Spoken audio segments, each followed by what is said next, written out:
Hey guys, welcome to our channel. So in this video I'm going to tell you how to create a roadmap in Jira. So simply what you need to do, just you have to click on roadmap.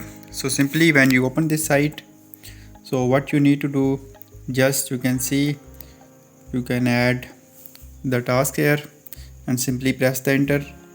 Now simply add another task and press the enter. Now simply here add another task.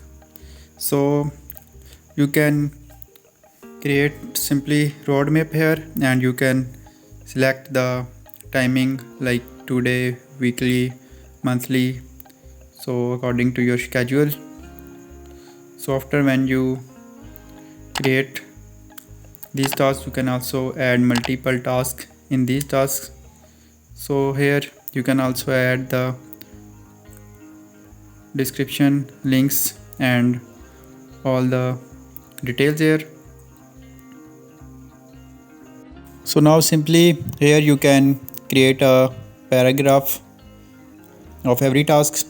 So after creating this, you can also adjust them in sequence.